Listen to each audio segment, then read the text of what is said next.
سلمان بخاری کی کتاب دورنگا سے ان کی کہانی۔ جنگل میں مشاعرہ، مرحوم شعراء اکرام سے معذرت کے ساتھ۔ کل جنگل میں سیر کو نکلا تو عجب منظر دیکھنے کو ملا۔ جنگل میں جانوروں کے مشاعرے کی شروعات ہو رہی تھی۔ جانوروں کے عوام الناس زمین پر اور کچھ صاحب کلام شعراء پتھر کے بڑے چبوترے پر سلیقے سے براجمان تھے۔ ہر جانور کے آگے چاندی کے ورقوں میں لپٹے پانوں کے بیڑے دھرے تھے، جس میں سے سلیقے سے پان نکال کر کچھ جانور چبا بھی رہے تھے۔ ایک طرف گینڈا توندوی بیٹھے کچھ لکھ رہے تھے، دوسری طرف چھچھوندر گول اینک پہنے بیٹھی منہ میں کچھ بڑبڑا رہی تھی، شاید تازہ آمد ہو رہی تھی۔ کان لگا کر سنا تو ہم تم ہوں گے کیڑے ہوں گے، رقص میں سارے پی رہے ہوں گے، گنگنا رہی تھیں۔ اور ہاتھی سونڈوی اپنی سونڈ اوپر اٹھائے آسمان کو تک رہے تھے، مگر ساتھ ساتھ پان بھی چبا رہے تھے، شاید ان کا کوئی مصرع اٹکا ہوا تھا۔ ایک طرف بندر کھجلوی ہاتھ ہلا کر گنگناتے ہوئے کوئی غزل پکا رہے تھے، جو آج کے مشاعرے میں شاید انہیں پڑھنی تھی۔ مجھے اشتیاق ہوا سنوں کہ جناب بندر کھجلوی آخر کیا گنگنا رہے ہیں۔ اس طرف کان لگایا تو وہ اس شعر کو پڑھ رہے تھے: ہیں اور بھی دنیا میں جانور بہت اچھے، کہتے ہیں کہ بندر کا ہے انداز بیاں۔ اور شعر واقعی کمال کا تھا، لیکن پتہ نہیں کیوں مجھے لگا شاید پہلے کہیں سن رکھا ہے۔ میں نے اس خیال کو جھٹکا اور دبک کر ایک جھاڑی کے پیچھے چھپ کر بیٹھ گیا۔ سوچا آج کے اس خاص مشاعرے کو سنے بغیر نہیں جانا چاہیے۔ آخر اتنے عالی مرتبت شعراء ایک ساتھ اتنے جم غفیر مجمع کے سامنے کہاں سننے کو ملتے ہیں۔ اچانک میری نظر اسٹیج پر اینک کی اوپر سے کنکھیوں سے چاروں جانب دیکھتی لومڑی ایاروی پر پڑی۔ میں نے غور کیا، وہ قریب بیٹھے مشہور شاعر گدھے دولتوی کے لکھے کلام کی پیچھے سے چھپ کر نقل کر رہی تھی، اور گدھے دولتوی صاحب اپنی دنیا میں گم لگاتار قلم گھستے چلے جا رہے تھے۔ سب سے زیادہ موٹی ڈائری گدھے میاں کی تھی، جسے دیکھ کر کوئی بھی کانائی اندازہ لگا سکتا تھا کہ اس میں 700-800 غزلیں اور نظمیں تو لازمی ہوں گی۔ میں نے سوچا کیوں نہ میں بھی لومڑی ایاروی کے پیچھے سے گدھے دولتوی کے ایک دو شعر پڑھ کے دیکھوں۔ محترمہ لومڑی ایاروی نے صرف سامنے نظر رکھی ہوئی تھی۔ میں خاموشی سے لومڑی بی کے پیچھے دبک کے بیٹھ گیا۔ سامنے گدھے کے ایک تازہ لکھے شعر پر نظر پڑی: آ گدھی مل کے کریں ڈھینچو زاریاں، تو ہائے بوجھ پکار میں کھینچوں ریڑیاں۔ شعر واقعی بہت برجستہ تھا، مجھے بہت ہی پسند آیا، مگر اس سے پہلے کہ میں گدھے دولتوی کا اور خاصا کلام دیکھ پاتا، لومڑی اپنی نقل مکمل کر چکی تھی اور اپنی ڈائری بند کرنے لگی تھی۔ میں فوراً قریب پتھر کی اوٹ میں چھپ گیا۔ اتنے میں تھوڑا شور ہوا، سامنے دیکھا تو ایک چھوٹی سی ڈائری منہ میں دبائے ایک 18 فیٹ لمبے زرافہ میدانوی اسٹیج کی طرف خرامہ بڑھ رہے تھے۔ سب شعراء اور معززین نے زرافہ میدانوی کا اٹھ کر پرتپاک استقبال کیا، جسے دیکھ کر مجھے بھی یقین ہو گیا، ہو نہ ہو حضرت زرافہ بھی کوئی معمولی شاعر نہیں، بلکہ یقیناً صاحب دیوان شاعروں میں سے ایک ہوں گے۔ زرافے میاں چوکڑی مار کر اسٹیج پر بیٹھ گئے اور اپنی چھوٹی سی ڈائری کو سامنے کھول کے ران پر رکھ لیا، اور فوراً ہی پان نکال کر ایک تازہ قوام بنانے میں مگن ہو گئے۔ لیکن مشاعرہ ابھی تک شروع کیوں نہیں ہو رہا تھا؟ میں نے دل میں سوچا، شاید سب لوگ ابھی کسی بڑے شاعر اعظم یا مہمان خصوصی کا انتظار کر رہے ہوں گے تاکہ مشاعرے کا باقاعدہ آغاز ہو سکے۔ میں ذہن پر زور ڈالنے لگا کہ وہ کون ہو سکتا ہے۔ تقریباً سبھی معزز شعراء تو پہلے سے یہاں موجود ہیں۔ اسی سوچ میں گم تھا کہ ہاتھی سونڈوی پر نظر پڑی۔ سوچا ہاتھی سونڈوی کے پیچھے چل کر یہ جاننے کی کوشش کرتا ہوں کہ ان کی ڈائری میں کیا ریختہ چھپا ہے۔ میں خاموشی سے رینگ کر چھپتا چھپاتا ہاتھی سونڈوی کے پیچھے پہنچ گیا۔ ہاتھی صاحب سونڈ اٹھائے بہت دیر سے ایک ہی مصرع بار بار دہرا رہے تھے، مگر شعر تھا کہ مکمل نہیں ہو پا رہا تھا۔ 10ویں بار وہی مصرع بے سری آواز میں گایا۔ نازکی اس کی سونڈ کی کیا کہیے، مجھ سے رہا نہ گیا، اور میں نے اپنے سے ملتی جلتی مینڈک کی آواز نکالتے ہوئے اگلا مصرع جوڑ دیا: گنے گڑ کی مٹھاس کیسی ہے۔ ہاتھی سونڈوی نے ایک ہاتھ پہ اپنا دوسرا ہاتھ مارا اور سونڈ نیچے کر کے بولے: بھائی واہ میاں، کیا مصرع لگایا ہے، واہ مینڈک میاں، مگر اب نازکی کی جگہ چاشنی کرنا بہتر ہوگا۔ یہ کہہ کر ہاتھی سونڈوی پیچھے دیکھنے لگے، مگر میں تب تک رفو چکر ہو چکا تھا۔ اتنے میں مشاعرے کے منتظم گیدڑ بگھوڑوی صاحب نے اعلان کیا کہ جناب صدر عالی جناب شاعر اعظم ہرن جنگل آبادی صاحب تشریف لا رہے ہیں، جو تمام شعراء کے استاد محترم بھی ہیں۔ ہرن جنگل آبادی صاحب اپنی پتلی پتلی ٹانگوں کے ساتھ خرامہ اسٹیج کی طرف بڑھ رہے تھے۔ تمام حاضرین اور شعراء اور شرکاء سب کے سب ان کے ادب میں کھڑے تھے۔ ہرن صاحب کے پیچھے ایک زیبرا دھاروی صاحب بھی اپنی کمر پر ہرن جنگل آبادی کا سارا کلام لادے، گلے میں پاندان اور پیٹھ پر پانوں کی 2 ڈھولیاں اٹھائے بادب چلے آ رہے تھے۔ زیبرا دھاروی شاید ہرن جنگل آبادی کے اسسٹنٹ بھی تھے۔ ہرن جنگل آبادی آرام سے اسٹیج کے بالکل درمیان ایک گاؤ تکیے سے ٹیک لگا کر منہ میں گلوری دبا کر اسٹیج پر بیٹھ گئے۔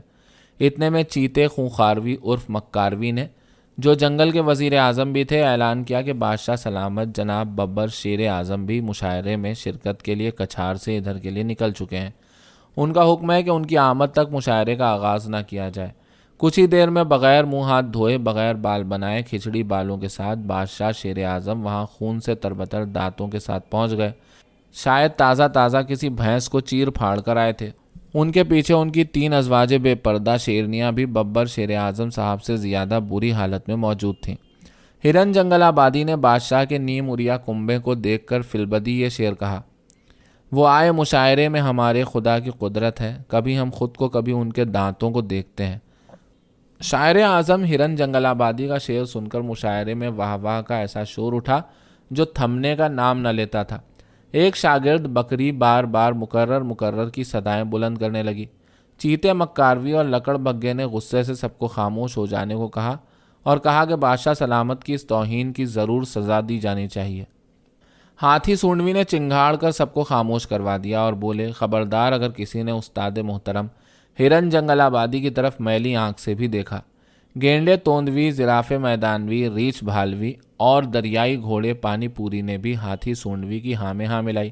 معاملے کی نزاکت دیکھتے ہوئے شیر اعظم کھسیانی ہنسی ہنستے ہوئے بولے: ہم یہاں مشاعرے کی نیت سے آئے ہیں، شکار کے لیے نہیں۔ ہماری کچھار میں سالم بھینس کا گوشت وافر مقدار میں پڑا ہے، بلکہ میں آپ سب کو اور جناب ہرن جنگل آبادی کو دعوت دیتا ہوں کہ مشاعرے کے فوراً بعد وہ ہمارے مہمان بنیں اور ہمارے ساتھ طعام کریں۔ یہ کہہ کر شیر اعظم نے اپنے ساتھ کھڑی شیرنی بڑی بیگم کی طرف دیکھتے ہوئے اپنی ایک آنکھ میچ کر انہیں اشارہ دیا، جو لومڑی ایاروی کی بیٹی لومڑی چالاک پوری اور میں نے دیکھ لیا۔ لومڑی ایاروی مجھ سے ذرا آگے تھی، خود سے بولی: دھت تیرے کی، استاد محترم ہرن میاں جنگل آبادی تو آج گئے کام سے، آج آخری مشاعرہ ہے ان کا بس۔ شیر اعظم کی بات سن کر سب جانور بہت خوش ہوئے اور یک زبان ہو کر بولے: شیر اعظم بادشاہ سلامت کا اقبال بلند ہو۔ وزیر اعظم چیتا مکاروی، بادشاہ شیر اور لومڑی ایاروی ایک دوسرے کی طرف دیکھ کر مسکرانے لگے۔ نووارد شاعرہ محترمہ بکری منگنی نے سب بھانپ لیا اور ممیا کر یہ فلبدی شعر پڑھا: ہمیں جو شعر کی دعوت نہ دے سکی چارہ، وہ شعر تو ہے، روح شاعری تو نہیں۔ اسے سن کر ہرن جنگل آبادی نے بکری کو بلا کر اس کے ماتھے پر بوسہ دیا، مگر یہ شیر اعظم اور چیتے مکاروی کے سر کے اوپر سے گزر گیا اور وہ بھی واہ واہ کہنے پر مجبور ہو گئے۔ ریچھ بھالوی جو وہاں بہت دیر سے خاموش بیٹھے تھے، انہوں نے بھی موقع کی مناسبت سے فلبدی شعر پڑھا: ہم کو معلوم ہے دعوت کی حقیقت، لیکن دل کے بہلانے کو بھالو یہ خیال اچھا ہے۔ حاضرین اور شعراء نے کھڑے ہو کر ریچھ بھالوی کو داد دی۔ خیر، جیسے تیسے مشاعرے کا آغاز ہوا۔ شمع محفل بندر کھجلوی کے آگے رکھی گئی۔ بندر کھجلوی نے بادشاہ شیر اعظم کی طرف دیکھا اور کان کھجا کر بولے: حضور اجازت دیں یا نہیں، مگر شعر پیش خدمت ہے۔ سب جانور بادشاہ شیر اعظم کی سبکی پر پھر ہنسنے لگے، مگر شیر اعظم دانت پیستے ہوئے غصہ پی گئے۔ بندر کھجلوی نے لومڑی چالاک پوری کی طرف دیکھ کر، جس سے پرانی مخاصمت چل رہی تھی، غزل شروع کی۔ مطلع تھا: بنی ہے شیر کی مصاحب پھری ہے اتراتی، وگرنہ جنگل میں لومڑی کی آبرو کیا تھی۔ لومڑی اور شیر اعظم شعر سن کر اندر سے جل کر کوئلہ بن گئے، مگر باہر سے ہنس ہنس کر واہ واہ کرنے لگے۔ ہرن جنگل آبادی اور زرافہ میدانوی بھی دونوں ہنس ہنس کر لوٹ پوٹ ہو رہے تھے۔ میرے لیے بھی ہنسی روکنا مشکل ہو رہا تھا۔ بندر کھجلوی نے اپنی اور بھی غزلیں سنائیں، جن میں سے کچھ یہ تھیں: ہم تو ٹھہرے بندر ہی اتنی صلاواتوں کے بعد، اور ہوں گے آشنا گھوسے اور لاتوں کے بعد۔ لومڑی ہم تو یہ سمجھے تھے کہ ہوگا تیرا دل، تیرے سینے میں تو بس گند کا دفتر نکلا۔ میں بوٹی نہیں کباب کی جسے تو توڑ کے کھا جائے گا، میں پارٹی نہیں جلاب کی جسے گھول کے بس بس بس بس۔ ہاتھی سونڈوی نے زبردستی بندر کھجلوی کے منہ پر اپنی سونڈ رکھ کر ان کا شعر مکمل نہ ہونے دیا اور انہیں چپ کروا دیا۔ اس کلام کے آخر پر ہاتھی سونڈوی نے خوشی سے جھوم کر سونڈ سے پانی کا فوارہ پھینکا، جس سے سارے شرکاء اور شعراء اور بادشاہ شیر اور اس کی تینوں بیویاں بھی پوری بھیگ گئیں۔ شیر کی تینوں بیویاں اس اچانک غسل سے غصے سے واپس چلی گئیں، مگر سب کو یہی بہانہ بنایا کہ دعوت کا انتظام کرنا ہے، اس لیے جلد جا رہی ہیں۔ اب باری تھی لومڑی ایاروی کی۔ لومڑی صاحبہ چوری کا کلام سر میں پڑھنے کے لیے مشہور تھی۔ لومڑی ایاروی نے اپنی غزل کا مطلع شروع کیا: کنگھی باریک جوؤں کی سر پر ہی پھیر لے، بندر تو اپنے سر کو ذرا دور پھیر لے۔ شعر سن کر شیر اعظم اور چیتا مکاروی کھلکھلا کر ہنسنے لگے۔ بندر کھجلوی کے والد محترم بندر دمداروی شرم سے اپنا سر کھجانے لگے۔ سب شاعروں نے خوب کلام پڑھا، مگر بلا شبہ بندر کھجلوی نے آج کا مشاعرہ لوٹ لیا۔ انہیں انعام میں 2 درجن کیلے اور ایک باریک کنگھی دی گئی۔ کچھ دیر بعد جب مشاعرہ ختم ہوا تو سب لوگ جلوس کی صورت شیر اعظم کی دعوت پر ان کے ہاں پہنچے۔ شیر اعظم نے مہمانوں کو کہا: سب مہمان لائن میں کھڑے ہو جائیں، میری کچھار ذرا تنگ ہے۔ ایک ایک کر کے اندر جاتے جائیں اور کھانا کھا کر پچھلے دروازے سے نکلتے جائیں۔ سب سے پہلے مہمان خصوصی ہرن جنگل آبادی تشریف لے آئیں۔ ان کا من پسند زعفرانی پالک بنایا گیا ہے۔ جو ہی ہرن جنگل آبادی کچھار میں داخل ہوئے، اندر موجود شیر کی 2 بیگمات شیرنیوں میں سے ایک نے انہیں گردن سے دبوچ لیا اور دوسری شیرنی بیگم نے ایک شعر پڑھا اور بادشاہ اعظم شیر کو آواز دی: سنیے، 1 منٹ اندر آئیے گا ذرا، ہرن جنگل آبادی آپ کو بلا رہے ہیں۔ ہرن پر فوراً جھپٹ دعوت میں، ورنہ بعد میں شوربہ اور گردنوں کی ہڈیاں رہ جائیں گی۔ ہرن جنگل آبادی کے بعد بندر کھجلوی کو اندر آنے کو کہا گیا۔ اب مجھ سے صبر نہ ہوا، میں نے اپنی اصل آواز سے ملتی جلتی مینڈک کی آواز میں بآواز بلند کہا: جناب ہرن جنگل آبادی مارے گئے، ان کو اندر قتل کر دیا گیا۔ ہائے مظلوم ہرن جنگل آبادی کا، ظالموں نے کیا حشر کر دیا۔ یہ سننا تھا کہ ایک چیخو پکار بلند ہوئی۔ ہاتھی سونڈوی نے ایک ہی وار میں غصے میں کچھار توڑ دی۔ اندر ہرن جنگل آبادی کی صرف ہڈیاں اور کٹا سر پڑا تھا۔ ہاتھی سونڈوی نے اپنا سینہ زور سے پیٹ کر اعلان کیا: ہرن جنگل آبادی مارے گئے، شیر اعظم نے ہم سب سے دھوکہ کیا۔